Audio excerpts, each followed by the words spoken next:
بعضوں کا خیال ہے کہ ذکر والی نعت خوانی کی برکت سے بہت سے لوگوں کی فلمی گانوں کی عادت نکل رہی ہے اور اب اس کی جگہ وہ ذکر والی نعت سن رہے ہیں. آپ اس بارے میں کیا ارشاد فرماتے ہیں؟ دیکھیے، ذکر والی نعت خوانی میں علماء حضرات جو ہیں ایک تعداد ہے جو اس سے اتفاق نہیں کرتی، اور دین علماء سے ملے گا، نعت خوانوں سے نہیں ملے گا. انڈر اسٹوڈ ہے علماء ہمارے سر کے تاج ہیں. علماء نے امت کی رہنمائی کرنی ہے، میں اور آپ نہیں کریں گے، ہم علماء کے پیچھے پیچھے. تو جید علماء، کابر علماء جو ہیں وہ ذکر والی نعت خوانی سے متفق نہیں ہے.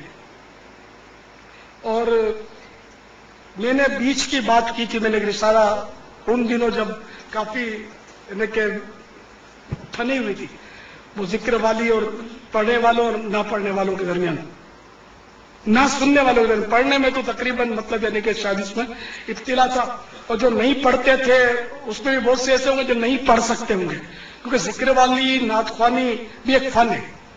تو جن کو جو پرانی طرزیں جن کی ہیں نا، ان کو ذکر والی نعت خوانی میں وہ سر اپنا سیٹ نہیں کر سکتے، تو ہو سکتا ہے اس لیے وہ نہ پڑھ پاتے ہوں.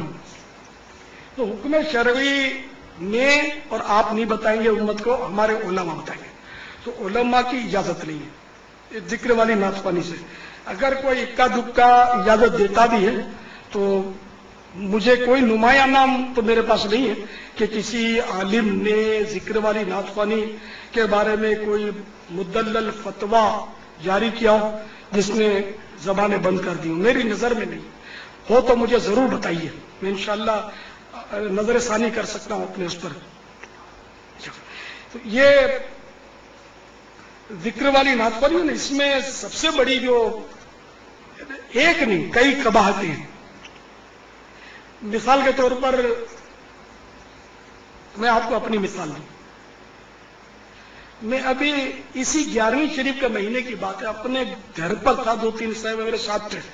اچانک میں نے محسوس کیا کہ وہ گانے بجنے شروع ہوئے، تو میں نے یوں کر لیا.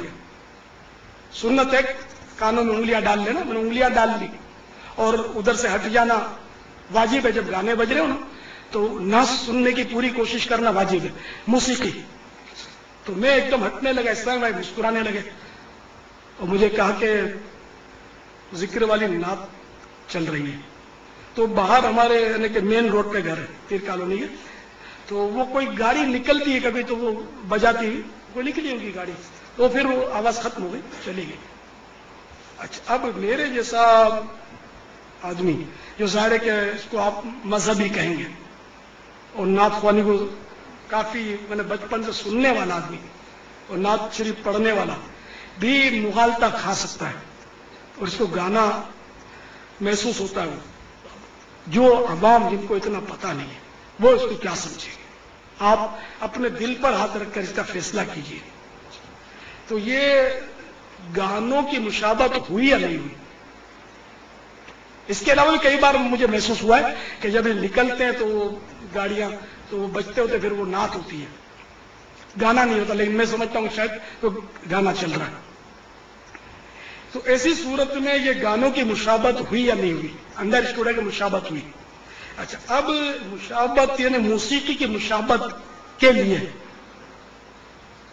کوئی اپنے طور پر سوچے کہ میرے والد کا نام عبد الرحمان ہے، میرے والد کا نام، اور مجھے پتا ہے کہ ڈھول پپوڑی میں بجاؤں گا تو یہ قوم میرے کو مارے گی، پکڑ کے میرے کو چڑھنے نہیں دے گی منچ پر.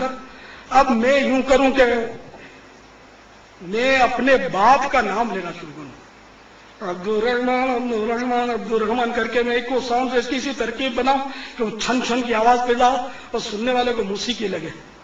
تو آپ میرے کو اپنے باپ کا محب سمجھو گے، بے غیرت سمجھو گے کہ یار بڑا بیوقوف احمق آدمی ہے کہ اس کو ڈھول بجانے سے شرماتا ہے اور لوگوں سے ڈرتا ہے، تانوں سے، یا لوگ اس کو پڑھنے نہیں دیں گے ڈھول بجانے میں، تو اس نے اپنے باپ کا نام استعمال کر لیا. میرا باپ کیا ہے؟ آپ کا باپ کیا ہے؟ میرا اللہ سب سے بڑا ہے. اب آپ موسیقی کے انداز میں میرے اللہ کا نام کھینچ تان کر سینے سے اس کو نکال کر وہ ساؤنڈ میں ملا کر اس کو موسیقی نما بناتے ہو، آپ کو شرم نہیں آتی؟ آپ سوچو تو صحیح، میرے جذبات اتنے اس میں مطلب مشتعل ہو سکتے ہیں کہ میں فائر کر رہا ہوں، نعوذ باللہ، کہ میرے رب کا نام آپ کو کچھ نہیں ملا یار، آپ ڈھول ہی پہن لیتے۔ دیکھو ڈھول پہننے والا، میوزک اور گانے سننے والا، مطلب گانے سے آ کر نعت خوانی میں آ گئے، گانے سننے والے کو کبھی بھی ندامت تو ہے نا کہ یار یہ میں غلط کر رہا ہوں، میں موسیقی سن رہا ہوں، غلط کر رہا ہوں۔ اور اس نعت خوانی کو آپ جیسے میرے جیسے نعت خوانوں کی وجہ سے یہ بھولا بھالا ماڈرن نوجوان عبادت سمجھ رہا ہے، تو یہ توبہ کب کرے گا؟ یہ تو فخر کر کے وہ تو میں ثواب کا کام کر رہا ہوں، اب گانے کی وجہ اس کو سن رہا ہوں۔